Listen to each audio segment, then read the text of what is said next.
얼굴은 닮았지만 성격은 너무나도 다른 박나래 모녀가 서로를 이해하기 위해 나섰다. 19일 방송된 채널A 오은영의 금쪽 상담소에는 3주년 특집 수제자 상담의 첫 번째 주자로 박나래와 엄마 고명숙 모녀가 방문했다. 이날 오은영 박사는 늘 우리가 그런 이야기 하지 않았냐. 여기 있는 우리 수제자들 역시 고민이 많을 거다라고 이 자리에 한번 앉아야 하지 않냐는 말을 많이 했는데 오늘 우리 수제자들의 고민을 들어볼 시간이다라 있다. 오늘 수제자의 고민을 함께 나눌 고객님은 실루엣으로 입장했다. 고객은 수제자의 힌트로 요리를 잘한다, 잠버릇은 잘 모른다, 항상 밤낮으로 걱정된다라고 이야기했다. 하지만 이내 낯설지 않은 목포 사투리와 말투로 금세 정체가 들통났다. 찾아온 고객은 바로 박나래의 어머니 고명숙 씨였다. 어머니는 오은영에게 선물을 건네며 인사했다. 금쪽 상담소 소검급 1위이기도 한 박나래의 어머니. 정영도는 어머니의 짙은 쌍꺼풀을 궁금해했고 박나래는 어머니가 먼저 수술을 하셨다. 아무래도 딸이 엄마를 안 닮았냐는 말을 들을까봐 저도 하고 남동생도 쌍꺼풀 수술을 했다라 설명했다. 죄송해하는 정영돈의 어머니는 진짜로 그렇게 한 건데 뭘 괜찮다라며 웃었다. 목포의 자랑이기도 한 박나래의 어머니는 효녀다. 어려서부터 부모님 속을 썩인 적이 없다. 하지만 한 가지 술이 문제다라 있다. 박나래는 자랑을 해주세요라고 당황했지만 어머니는 박사님한테 의논을 하고 싶은 게 그거다라 했다. 박나래와 똑 닮은 얼굴인 어머니는 저도 알아본다. 저는 평범한 주부인데 알아보면 좋으면서도 불편하다라고 털어놓았다. 정영도는 방송에 안 나오셔도 나래 어머니시다라 했다. 어머니는 관광객이 가끔 박나래 어머니 아니냐라 물어보면 어쩔 때는 이모예요 라고 한다. 자꾸 나래에 대해 물어보면 불편하니까 그렇게 말한다라고 폭로했다. 박나래의 남자친구를 직접 본 적도 있었다. 어머니는 있었는데 나래가 시집을 간다고 하면 다 반대를 했다. 마음에 안 든다고. 딸 가진 부모는 딸을 물음표 피긴다고 생각해서 만족스럽게 안 느껴진다. 아들은 여자친구가 들어오는 거니까 아들 결혼은 좋다.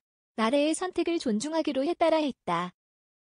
박나래는 그렇게 결혼을 30대 초반부터 이야기하셨다. 그런데 뺏긴다? 라고 어리둥절해했다. 살가운 딸을 원하지만 무뚝뚝한 박나래, 어머니는 둘이 여행 간 적 한 번도 없다. 둘이 여행 가면 어색할 것 같다. 할 얘기도 없고라 털어놓았다. 실제로 두 사람은 통화 시간이 너무 짧았다. 어머니는 말할 시간을 안 준다.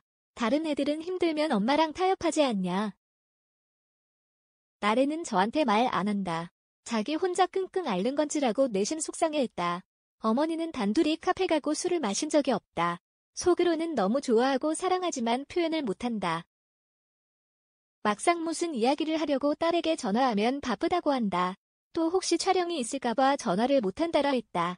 박나래는 제가 전에 MBC에서 대상을 받았을 때도 다른 사람들은 다 축하한다고 하는데 엄마는 항상 겸손하고라고 하신다라며 엄마의 걱정과 잔소리 때문에 더 이야기하기 어렵다고 했다.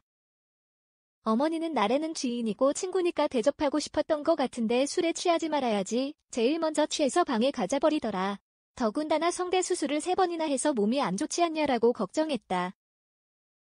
그게 장난치는 건데 어머니 눈에는 그게 불편하신 거다라 해명했다.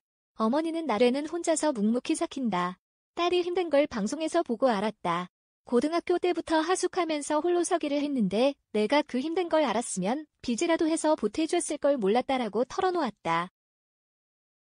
어릴 땐 꿈을 안고 안양예고에 지원했던 박나래는 엄마에게 말도 안 하고 지원했는데 쿨하게 응원해주셨다라 했다. 어머니는 사실 딸이 붙을 줄 몰랐다. 안양예고를 간다고 해서 담임 선생님과 상담을 했는데 얼굴도 그러고 키도 안 크고 몸매도 아닌데 저는 당시 외모가 뛰어나야만 예고를 가는 줄 알았다. 선생님께 말려주세요라 했는데 나래 어차피 떨어져요라 하셨다라며 숨겨진 비하인드를 밝혔다. 어머니는 처음에는 제가 반대를 했다. 적어도 고등학생 때까지는 함께 있길 바랐었다. 근데 딸이 원하니까 딸을 믿었다. 나래는 어릴 때부터 야무졌다. 직접 발품을 팔아 하숙집도 알아보더라라 칭찬했다. 박나래는 아버지가 돌아가시고 너무 속상했다. 그래서 학교를 그만두려고 했는데 엄마가 어떻게든 해줄 테니까 학교 다녀라라 하시더라라며 근데 저는 철이 없었던 게 왜 엄마는 다른 애들 엄마처럼 내가 공연하는데 보러 오지 않지? 했는데 나중에 보니까 엄마가 아빠 돌아가시고 너무 고생하신 거다라고 눈시울을 붉혔다.